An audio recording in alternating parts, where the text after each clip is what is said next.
You're welcome to the only show that brings you happiness in the world of diplomacy and international relations, diplomatic affairs. My name is Harriet Nati. The show comes off on Pan-African television every Saturday from 4:20 to 5:20 p.m. And you can also catch up with us on our Facebook and YouTube channels. We are global, so wherever you find yourself, you can always join us and get to know the issues trending when it comes to the diplomatic and international space. And this is what we will be doing today. As always, we have sampled all the stories and we have identified the ones that actually resonate with what we stand for. We will be talking about a lot. We'll be starting from home. We'll be taking you to Africa, and of course we'll be taking you to the rest of the world as well. My guests are ready and seated. I'll take a break. When I come back, I will introduce them and we will start the conversation right away.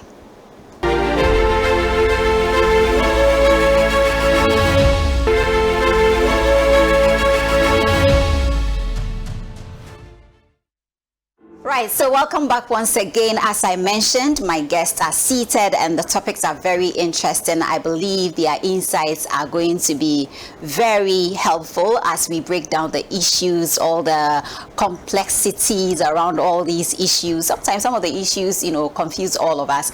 We need the right people to sit and help us understand what is happening, the nitty-gritties of the various issues. And today, joining me, last week they were on the show, or 2 weeks ago, because we had a replay of the show last week, Saturday. This week, by popular request, I have been asked to bring them again on this edition so that they can help me, analyze the issues and break them down. So with me is, let me start with Ruben Ado. Ruben Ado is a senior journalist, editor at Pan-African Television, and of course, producer of Diplomatic Affairs. Thank you so much for joining us, Ruben. The pleasure is How are you? Fantastic. Ready? Absolutely. Right. And also I have Ibrahim Ejay. Ibrahim Ejay is a political analyst, and of course he was also with us 2 weeks ago when that was his first time joining us on the show, and he's become a regular, so you'll be seeing more of him on our platforms. Ibrahim, thank you so much for joining us. Thank you so much, Harriet. A very good morning. Well, it's evening. Let me say, right? Yes. It's evening. It's been a long day. It's been a long day. You're right. So yes, welcome. Class is already in session. We'll be talking about a lot of interesting topics we have tabled for you. Let me start. We'll be starting from home. So we'll be talking about the Honorable Minister for Foreign Affairs, Samuel Okudzeto Ablakwa's rebuttal with the U.S. Senator Jim Risch. We'll be talking about that on this episode of the show. It seems to have made a lot of noise, and I also went on Facebook to post because people were asking about my opinion, my view on this political issue. Let me put it that way. Diplomatically, I had to share my view on the issue, so I made a post on social media, Facebook to be precise. We'll also be talking about visa reciprocity. Ghanaians face new visa requirements after U.S. visa policy review. Yes, we'll be talking more about this. You need to be interested. So the usual 5 years that you've been getting has been slashed down to 3 months. First entry visas. We'll be talking about that. And also we'll talk about unrest in Togo.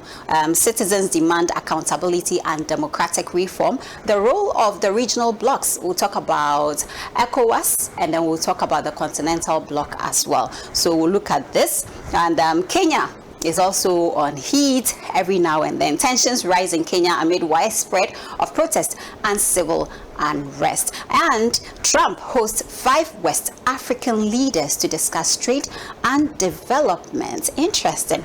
And 2025 BRICS Summit, Tinubu urges greater African representation at the global stage. We'll talk about that. And of course, we have EU in the spotlight, where we spotlight the various activities undertaken by the European Union here in Ghana. Now, gentlemen, as you have rightly heard, are we ready? We're ready. All right. So let's begin from home. Let's take our first story. And let's talk about the Honorable Minister for Foreign Affairs, Samuel Okudzeto, in a heated exchange with the U.S. Senator.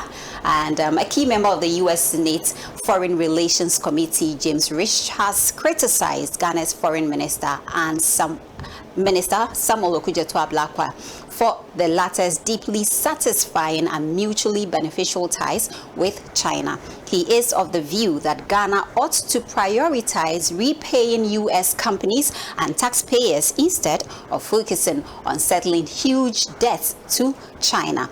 Instead of a trip, and I quote, instead of a trip to D.C., Ghana's Foreign Affairs Minister should focus on honoring his government's commitments. Unquote. The senator warned that the U.S. won't keep subsidizing Ghana when China debt is a bigger priority. Now, in a sharp rebuttal on Facebook, Samuel Okudzeto Ablakwa stated that Rich will not be allowed to dictate to a sovereign state like Ghana on how it conducts its foreign policy. He added that those measly debts, and I'm quoting, those measly debts compared to what you owe us in reparations would be paid when we deem appropriate based on our prudent economic recovery program, even though the debt was not created by the new Mahama administration.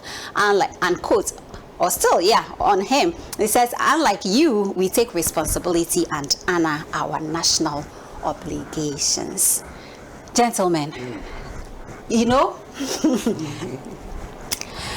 I had to comment on Facebook because I had received a lot of messages from people who associate me with this platform, and they were asking for my view on whether that was a diplomatic or undiplomatic move.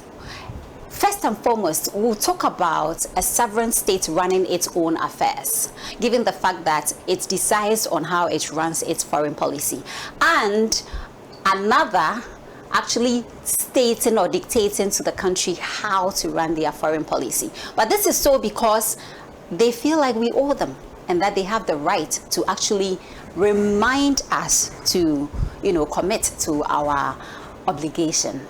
Let's talk about this diplomatically. Is this even right in the diplomatic space? Ibrahim. In terms of, again, thank you very much, Harriet, and good evening once again. In terms of the banter between the two, diplomatically it's not right. Diplomacy requires that no matter the severity of an issue, back channels are used to actually solve issues. And it's not something that you wash your quote-unquote dirty linen in public. But if you were to ask me who is at fault, principally, it's Senator Jim Risch from Idaho. Because that kind of stance, that kind of berating and forcibly dictating to a sovereign nation such as Ghana is uncalled for. And so we shouldn't somehow dilute the fact that he has erred in a momentous way. I'll come to Honorable Okudzeto Ablakwa's response in a minute, but you've got to see how provocative, what triggered the response. It's a cause and effect. And if we were to somehow skew our critique of Honorable Okudzeto Ablakwa, we somehow leave Senator Risch out of the picture, and we shouldn't do that. And I say that because he is the ranking member of the Foreign Affairs Committee. A Republican, that means he's the leader. And so he's helping to shape foreign policy. Of his country. Of his country. And so even though he's not a minister per se, he's not Marco Rubio, Secretary of State, which is the equivalent to Honorable Okudzeto Ablakwa. He has a strong influence. And it's shaped by his own ideology. He is vehemently against China. He calls China the most important foreign affairs challenge to the United States and a malign influence. And so if you look at his voting record, anything that he can do per his voting record which will limit China's economic, military or geopolitical influence, you'll see Jim Risch there. So it's no surprise that given our focus on paying China's debts, he wants to come back and somehow dictate or lecture to Ghana. In January 2025, he supported President Trump's freeze on foreign aid. Now, I'm in favor of that. Let me set my stall on that. Africa needs to really cut its the coattails of dependency. But I'm just giving you a reference point so we know the mindset of Jim Risch in that. He supported the freeze, made sure that, again, USAID, which is now defunct, United States aid on international development, is now effectively defunct because they've accused it of having funding from George Soros and co. But all that narrative that I'm giving, Harriet, feeds into how he wanted to somehow dominate the discussion by triggering such a provocative, undiplomatic communique. You don't do that. It's never done. And now if I come to Honorable Okudzeto Ablakwa, he was right to vociferously push back. Some may disagree, but he could have done it better, because again, sometimes you have to take the higher road. You have to set the bar higher. You are the foreign minister, and if you're provoked in such a way, there are ways in which you can communicate our dissatisfaction with the way and manner and the wording that Jim Risch used. But then he wandered off into a tangent about reparations, and that diluted the efficacy, the strength of his rebuttal, because reparations, for me, they don't sit in the same space. Somehow you're blaming America that they should pay Ghana and Africa, but if you scratch the surface, there are instances of Africans selling Africans during the slave trade. So I mean, maybe we can get into that. For me, that diluted that thing about these measly debts. Again, that's undiplomatic language. Because what are you telling America? Remember, you are representing Ghana when you speak as our foreign minister. And all it takes is one individual.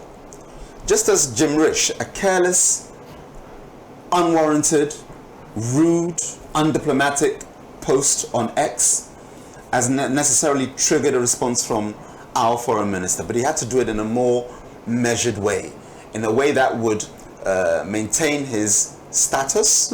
You have to have gravitas as a diplomat, as a minister. Maintain your gravitas and let other onlookers see the worthless, and I'm using that word deliberately, accusations and threats against our sovereignty that Jim Risch used against us. He should have taken that a higher level of response. Well, Ruben, do you agree that Jim Risch's approach to this particular issue deserved the way and manner the Foreign Affairs Minister also, decided to kind of, yes, answer him? First and foremost, let me state that Ghana is a sovereign and independent nation. I mean, after attaining independence on 6 March 1957, Ghana became the 81st member of the United Nations. And Ghana set the tone for emancipation from the shackles of colonialism and imperialism. So that is very paramount.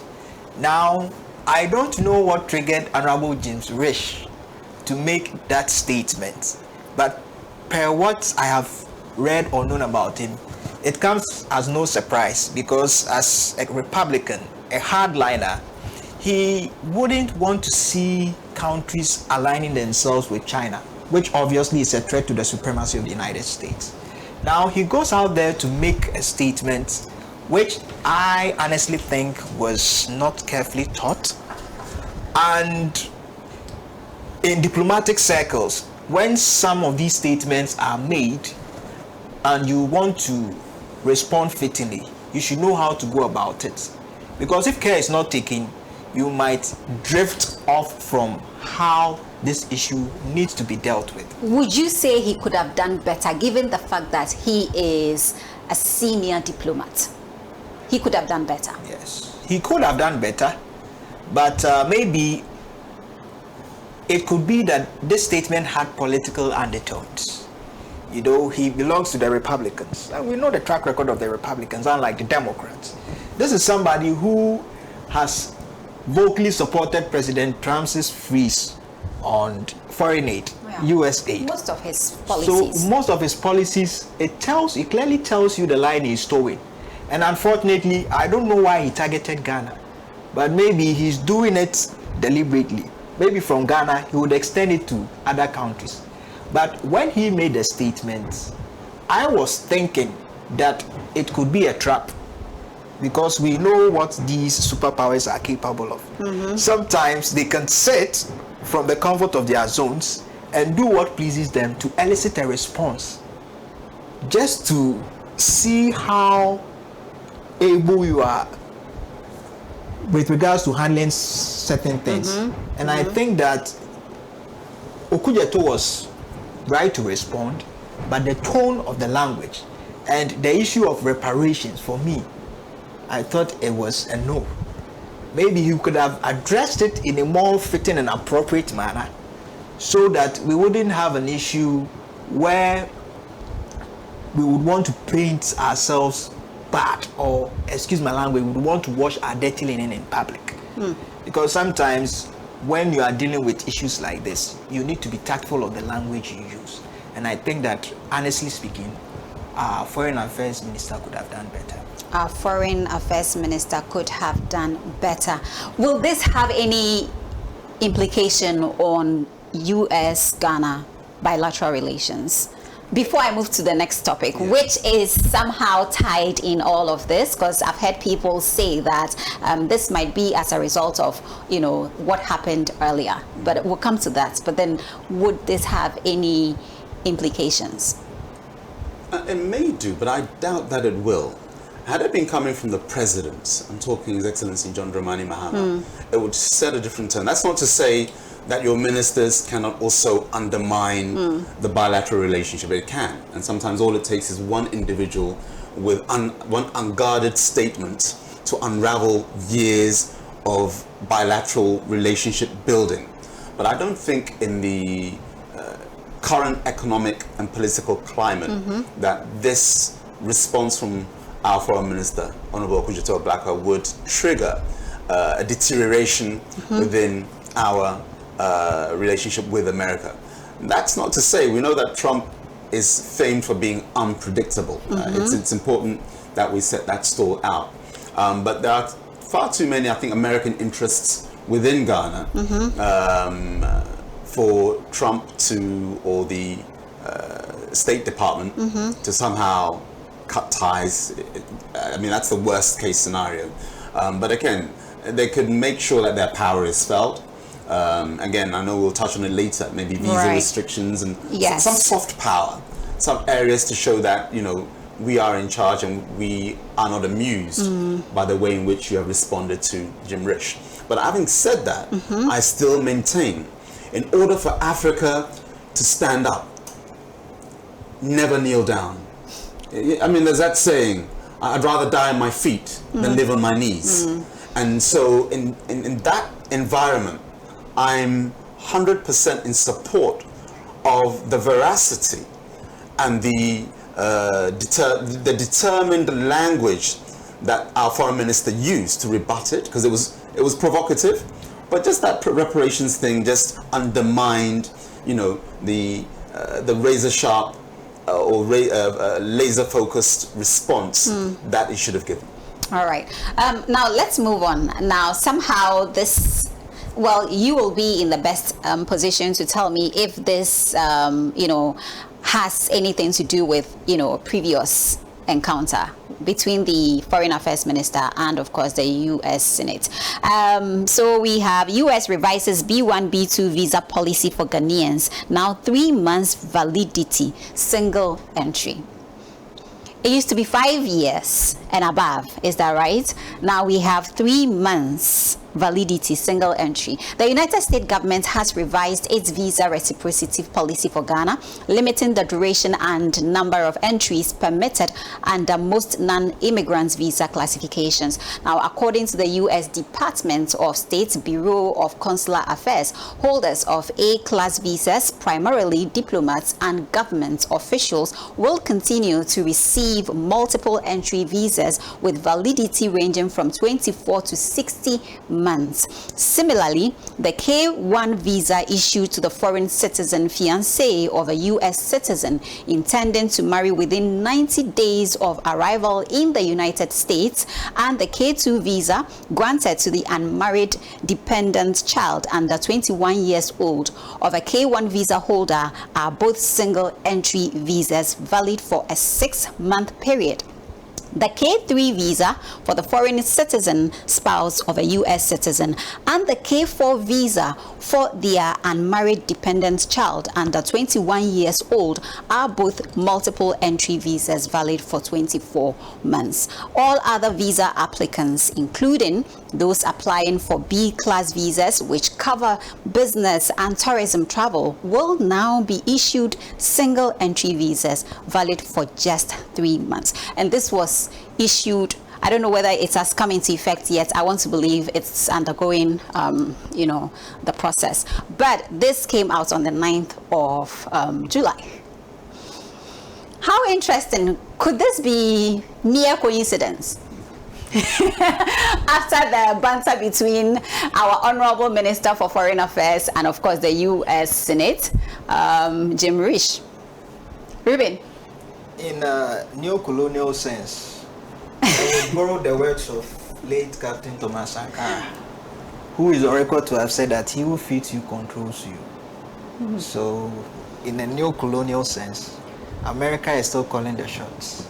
So put Unrest and Okudzeto Ablakwa aside, I think that we still enjoy good relations with the United States, regardless or irrespective of, the banter we spoke on. And I think in the course of the week, we had some parts of Texas being devastated. All right. And Ghana extended her sympathies to the United States of America. And with the announcement of this, I think it's refreshing for some. But for others who look at it from both sides of the coin. In as much as we don't want a deterioration of our relations with the United States, we should be careful as to how we deal with our major development partners. Because it's our interest we should seek, and it should be Ghana first. If it's Ghana's interest we are seeking, we should seek it to the best of our ability and make sure that we accrue what will inure to the benefit of the Ghanaian citizenry, so that in the end, Ghana will ultimately be the biggest beneficiary, and not the United States. Right. Ibrahim. The key word is reciprocity. We've got to ask ourselves, what are the visa terms and conditions that we offer U.S. citizens? And that's where you'll find your answer. We are not giving 5 years multi-entry visas. We are not. Check with immigration. So that's a key word, reciprocity. Do me, I do you. And so I don't have an issue with it. But of course, per se, the issue that I have is that Ghanaians now have to reapply, which of course means more money for the US. Embassies and missions that it has. We're speaking about Ghana so specifically here. But of course, Nigeria is also affected. We have to understand something. This is what I would want to get across. The more we continue as a people, Harriet, to see that as the promised land, we will forever be subjugated. We will forever, you grow up, you're a kid in school or your college, university, and your goal is I've got to get to Abrochi. For those who are listening on the international platforms, Abrochi is overseas. Oh, I've got to Japa. I've got to Japa, yeah. See, going abroad. I mean, it's an ambition we all have worldwide. American citizens too. Growing up, they want to do a gap year, travel abroad, work abroad, live abroad. It's an innate human ambition to see the world. But having said that, we here somehow capture it as a lifelong ambition. And it shouldn't be. we should have a lifelong ambition to see what we can do to add value to Ghana and therein Africa.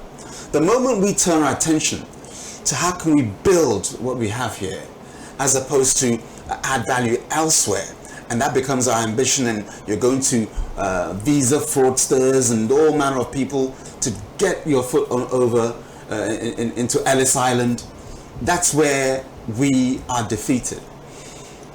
That's just my preface, Harriet. I'm not saying nobody should, aim to travel abroad. That's not what I'm saying. But the focus, the determination, we would invest all of our time, effort, and money if we just did 50% of that into our own entrepreneurial efforts, homegrown within Ghana and on the continent. There's so much that we can achieve. But as I say, it's reciprocity. It's saying that how we are treated is how we are now going to treat.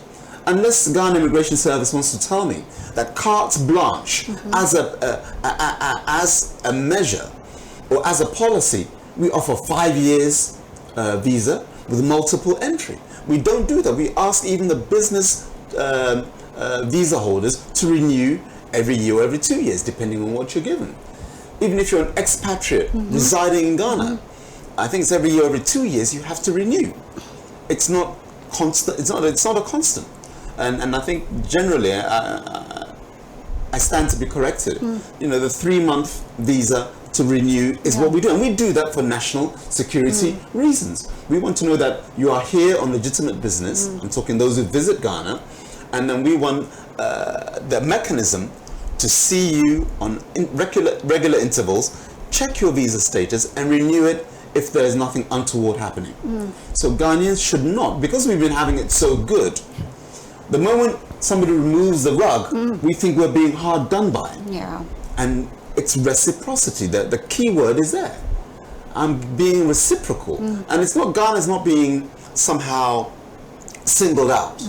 You've got to look at the measures, the visas that are being given across the continent and see how they reflect what the host nation is also doing in regards to American tourists and business personnel entering that country as well. You've been talking about reciprocity. You've been talking about he who feeds you calls the shot. Is that right?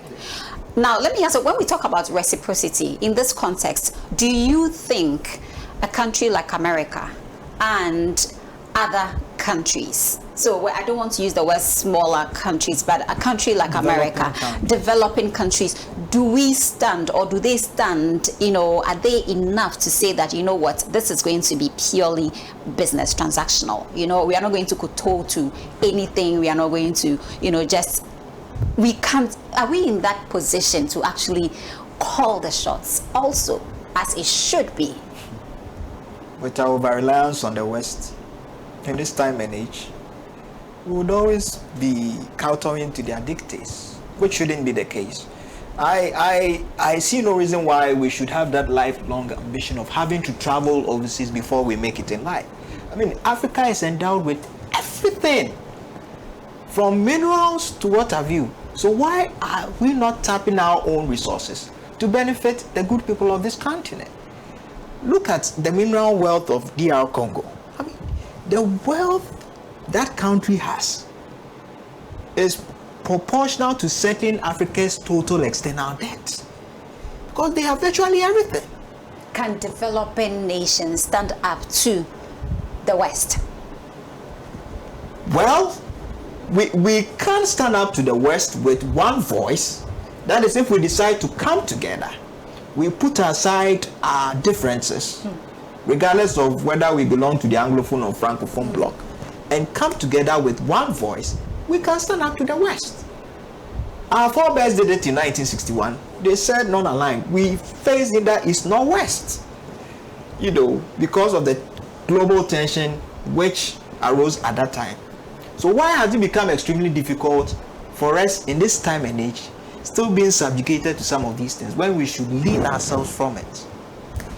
As you have stated, we are enough. We have the human resource, we have the minerals as well. So there's so much that we can do. I don't know about standing up to the West, if that's a good thing, but there can be some kind of partnership, agreements, right, that we can still be able to stand on our own and do all the things that we want to do. So it doesn't have to be necessarily standing up to anybody, but by way of partnership. Is that right? Yes, so you're right, Harry. And when I say standing up, I don't mean in an adversarial way. Absolutely. That's why I changed it to the competing. Okay. And sometimes the nomenclature, the words that you use can define you and how you chart your future going forward.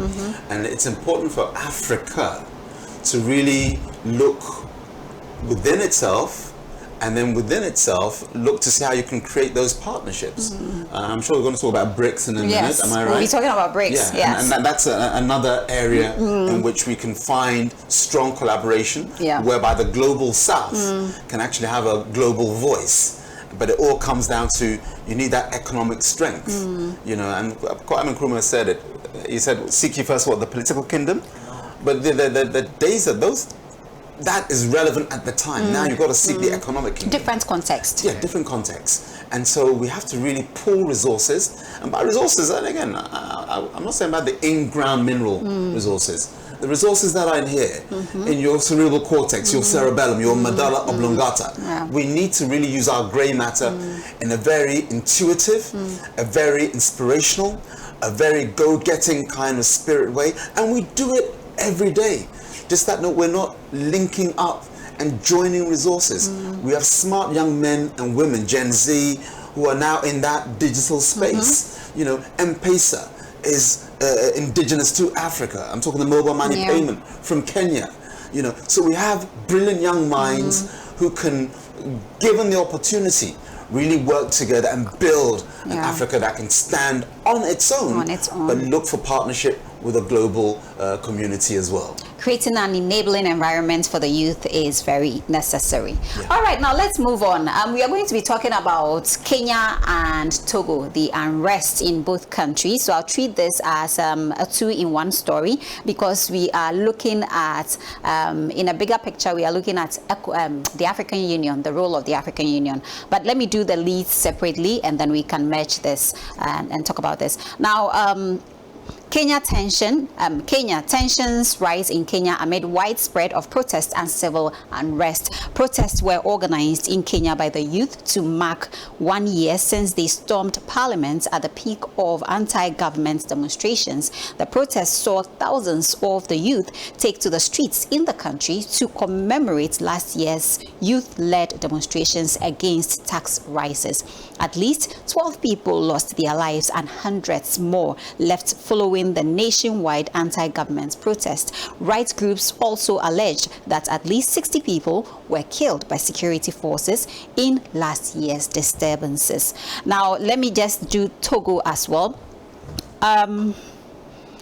Just a moment. But when we talk about this, I want us to discuss this with the African Union in mind. When we look at all these protests happening left, right, center on the African continent, I know that ECOWAS has issued a release, a circular kind of, and I asked myself, is it enough? It's one thing to release a circular to talk about the situation, and it's another thing to actually act. What is happening? Ibrahim. Now we start with Togo first, or Kenya? We start with this is Kenya, so we'll do Kenya. Yeah. What's happening? Well, it's two key areas for Kenya. One is the economic hardships that the people are facing. That's what triggered, if you recall, the riots and the mass protests. And they forced the government of William Ruto to actually do a U-turn and to roll back some of its initiatives in terms of tax. And then we have the police brutality linked to people protesting about the hardships. It goes back to they call it the Saba Saba, you know, in 1990, when they were protesting against one-party rule, the days of Arap Moi. So that generation has grown to be more vocal. And what's happening, to answer your question, Harriet, is that the police brutality is just wanton. It is not right, and it should be condemned in the strictest of sense. These are your fellow Kenyans, or our fellow Africans. that you're abusing, brutalizing, and killing. I mean, how do you take live rounds to somehow discipline a protest? I can't understand it. And we should, as a continent, never mind just ECOWAS, SADC should be saying something more. The Maghreb community should be saying something more. Because unless we check our peers, these things will be allowed to go on. Including the East African community. Yes. It shouldn't happen. Because they're not looking to overthrow the government. It's not a coup d'etat whereby you feel that there's an existential threat to your legitimacy. They're saying that taxes are too high. There's the burden right now. I mean, the debt is around $80 billion, 70% of their GDP. I'm talking Kenya specifically. And they're asking for better governance and better accountability of the state resources. The millions or billions of shillings that are being used for certain projects. Recently we heard that there's going to be a church that is going to be built, am I right, within the state? Am I right? At the presidency? I'm all for religion, but you have to make sure that carry the people. And this is where leaders, not just in Africa, worldwide, when you don't carry the populace, you'll find that you are at the wrong end of the stick. When it comes to a luta continua, that mantra will come up. Carry the people, have a consensus, create a conversation whereby you say, for XYZ, we need to introduce this policy, introduce this tax, and we want your input. And I don't mean just the stakeholders. Have town hall meetings. Let democracy, which means government of the people, by the people, for the people, in terms of the Latin etymology of the word, let it mean something. So how do you make government democracy be of, by, and for the people? Engage the people at that town hall level. And so people can see that my voice, if it's not been accepted, has been heard. And this is where Kenya is finding, and the government is finding difficulty. And likewise, ECOWAS has been a toothless bulldog, given what's happening in Togo. I don't know if Ruben wants to take on that. And I'm coming to that. There have been protests in Togo. It's been some weeks now. And protests in Togo emerged weeks after for Nyasegbe, who was the president for 2 decades, 20 good years, and whose family has ruled the country for 58 good years, was sworn as president of the Council of Ministers with no official term limit recently. Now, demonstrations have been banned in the country since 2022, with authorities citing security reasons. Reports say 7 people have been dead, and of course, it goes on and on. And at this point, that's where I ask, what is the role of, let's say, ECOWAS and the African Union? What are we doing in this sense? So this is where the African Union and ECOWAS would need to act swiftly and decisively. Because we've gotten to a point where leaders on the continent will need to respect term limits, regardless of who voted them into office. I mean, we've had instances of coups. I have always said, and I've always maintained, that coups are a useless exercise. I am not someone who will favor an ambitious soldier who would want to change, government through the barrel of a gun. But, like I would quietly put it, why are we having such a situation in Togo? If you would realize, this is a country which has been under the Nasimbe Eyadema dynasty. It's a dynasty. 58 years. It's a dynasty. We saw it in Gabon when Omar Bongo exited, his son took over. We saw it in the Democratic Republic of Congo, Laurent Desire Kabila. Then we saw Joseph Kabila Kabange. Even the late Gaddafi, it was rumored that he was grooming Saif al-Islam Gaddafi to take over once he had exited. As I speak, Yoweri Museveni, who has been in power since 1986 in Uganda, is seeking to extend his rule.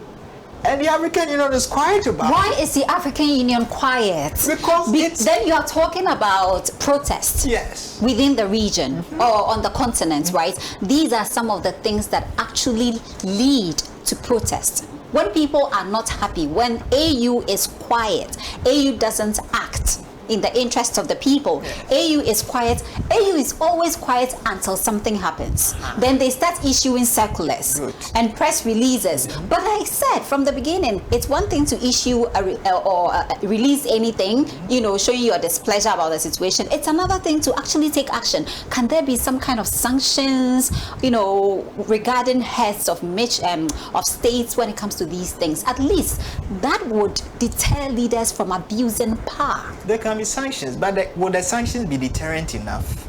I mean, what haven't we seen in Uganda? You have Yoweri Museveni, who would always use the police and the army to repel protests staged in favor of the opposition leader Bobi Wine.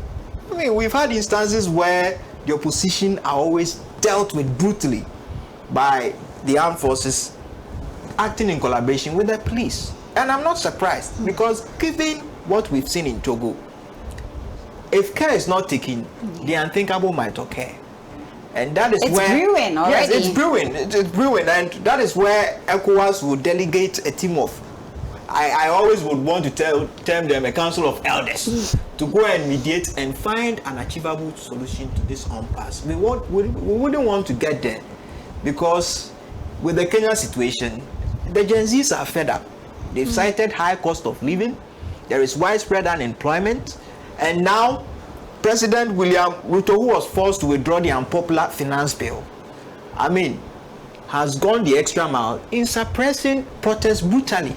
They are not calling for a change of government. They are exercising their inalienable democratic rights. Why would you have to use the police against them? We see this happening in Nairobi. If care is not taken, it might extend to Eldoret and Mombasa.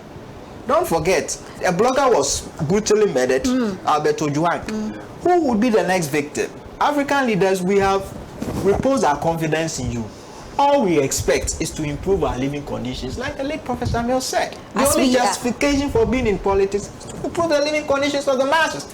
If you fail to live up to expectation, that is where democratically we will kick you out through the ballot box and not through the bullet. Our African leaders, please. Well, as we speak, the 47th ordinary session of the African Union is happening in Equatorial Guinea. And I ask, is this what is going to be the outcome of this meeting, especially in these times where we have these things happening on the African continent? You know, AU has to really be up and do something about this issue. When I talk about the African Union, I get tired, to be honest with you. I don't like treating the subjects just as news items. That's why we have resource persons here to provide, you know, insights to these stories. We'll be following, and I'm sure we'll be talking about this again to see what happens, you know, in the coming days. Now, let's do this story. That's another interesting story. US President Trump hosts 5 West African leaders to discuss trade and development. Now, United States President Donald Trump has met leaders from 5 African countries as he escalates a trade war that could impact developing countries' reliance on commerce with the US. Now, the countries are Mauritania, Liberia, Gabon, Guinea-Bissau, and Senegal. The focus of this meeting was to discuss trade and business opportunities. Trump said the 5 countries were unlikely to face US tariffs. During the lunch, Trump said the leaders, and I quote, the leaders hail from very vibrant places. Very vibrant places, gentlemen, with very valuable lands, great minerals, great oil deposits, and wonderful people. And quote, at the meeting, Trump claimed, again, I quote, there's a lot of anger on the African continent, which majority has been solved by the United States, unquote. Now, these 5 countries whose leaders met Trump represent a small fraction of US-Africa trade. But they possess untapped natural resources. Senegal and Mauritania are important transit and origin countries when it comes to migration, and along with Guinea-Bissau are struggling to contain drug trafficking, both issues of concern for the Trump administration. However, African Union officials question how Africa could deepen trade ties with the US under what they called abusive tariff proposals and visa restrictions, largely targeting travelers from Africa. Now, the top U.S. diplomat for Africa, Ambassador Troy Fitrell, has dismissed allegations of unfair U.S. trade practices. Gentlemen, how strategic is this meeting? 5 African countries. How strategic is this when it comes to U.S. interest and foreign policy? The cards have already been laid publicly, right? He stated why his interest in picking those countries that he chose to have a meeting with, right? So it's very clear they have something that America wants. You can't fault anybody for identifying a person with something that could be valuable to their lives or to them, can you? It's all about strategic thinking. We are not faulting America for this move, but is Africa speaking with one voice in the midst of everything that is happening? Because we saw what happened when Trump slapped tariffs on some European countries. The entire European Union came together with one voice and spoke. It was after that that other countries bilaterally decided to go to Trump, have a meeting to discuss their interests. Are we seeing this in the one voice force? How strategic is this? Ruben? United we stand, divided we fall. So you're revisiting Nkrumah's quotes. So once again, Trump, who is not the best of diplomats, I must admit, has strategically done it once again.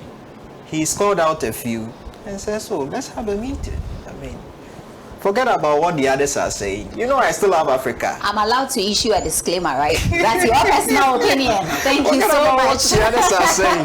Let's have a meeting and see how best we can address the problems. Because America has a vested interest. He cited Guinea-Bissau. And Guinea-Bissau has gained notoriety for the drug trafficking. It's become a transit point. The U.S. knows that through the Drug Enforcement Agency, they can collaborate with your local authorities to go after the drug cartels. Nice one. Now, he's saying that, okay, the others, we know that with the exception of U.S., who have had a mutually beneficial and deeply satisfying relationship back in the day, come and, I mean, that's the U.S. you are dealing with, right? Forget about what the others are saying, and Africa sits and looks on in awe. Wow, but we should have had one voice so that we pour out our frustration at the Trump administration for those abusive tariffs it came out with. Now, strategically, he's decided to use unfair and unorthodox means to still subjugate us.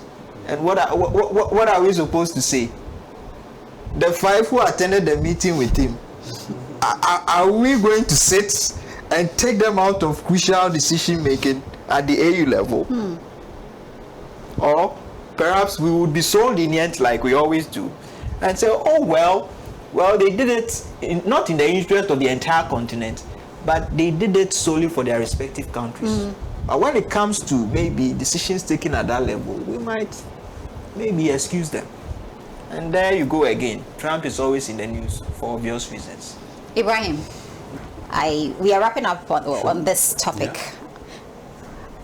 Are we going to stand together? I mean, this is very strategic in, every sense of the word.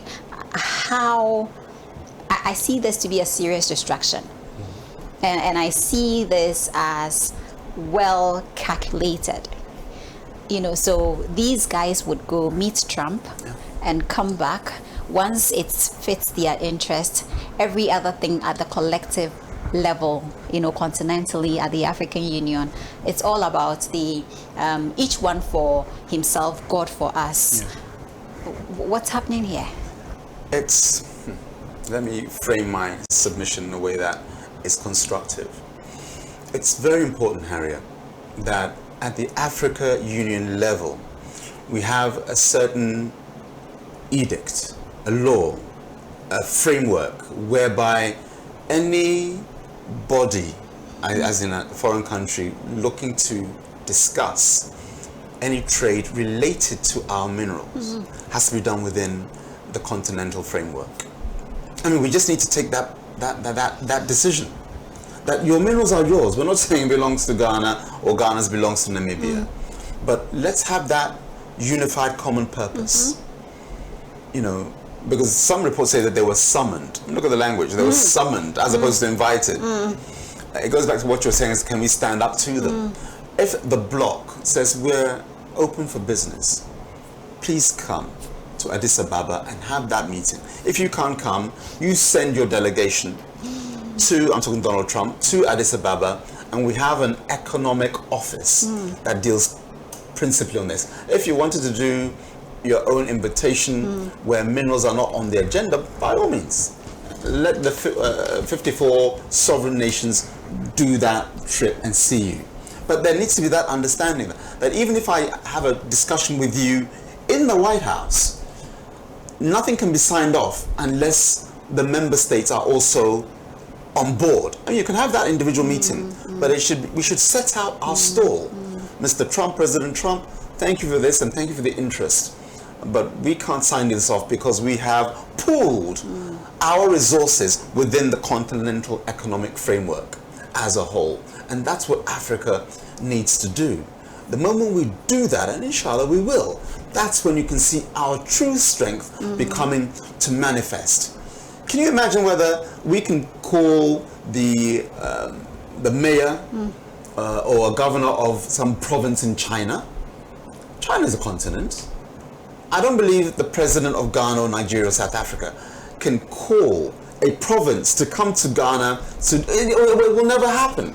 So we need to create that structure whereby if you want to speak to me, there's a body to which I belong where these economic things are done. Similarly, again, it's about making sure that we develop these resources. We have so much money in Africa, it's mind-boggling. We have a huge amount of money, wealth. How can we do that? Why are we looking always for investors to come and provide that aluminium refinery and provide that steel refinery from our iron ore, or that gold refinery? I mean, we have them in Ghana here, thankfully, across the continent, but we don't have it in the depth that we need to sustain it. Why are we not enriching uranium here? I know that we have what do you call it? Is it International Atomic Energy Agency? Yes.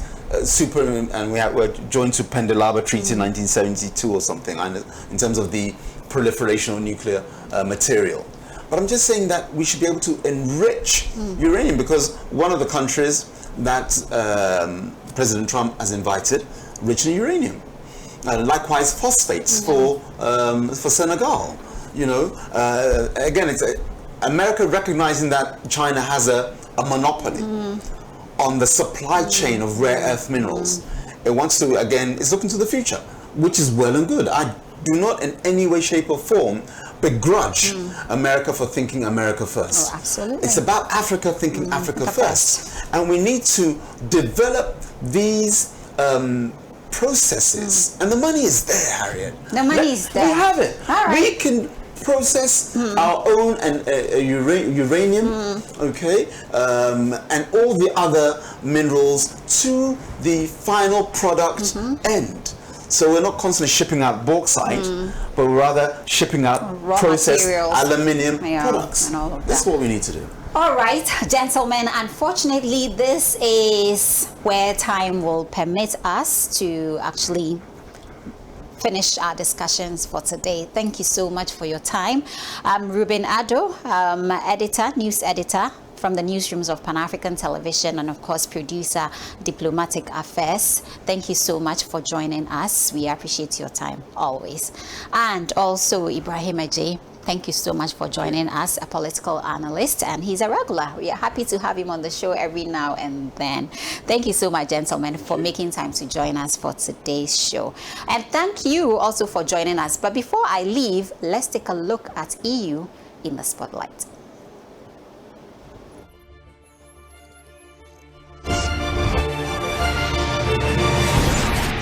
EU in the spotlight. Brussels hosted the Gavi High level pledging summit co-hosted by the European Union and the Bill and Melinda Gates Foundation. The summit focused on securing funding for Gavi, the vaccine alliance, to support its 2026 to 2030 strategy. World leaders pledged over 7.7 billion euros towards the 10.2 billion euros target for Gavi's next strategic period. The summit also saw the unlocking of 3.8 billion in complementary financing from developing finance institutions and 170.6 million euros in cost savings from vaccine manufacturers. President Mahama was at the event.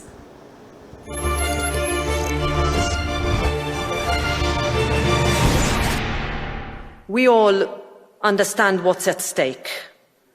Not just scientists and health experts, all of us. We've seen how quickly the world can change. And if there's one thing we learned in the recent years, is that what happens in one part of the world can affect every one of us. Diseases don't stop at borders, and neither can our response.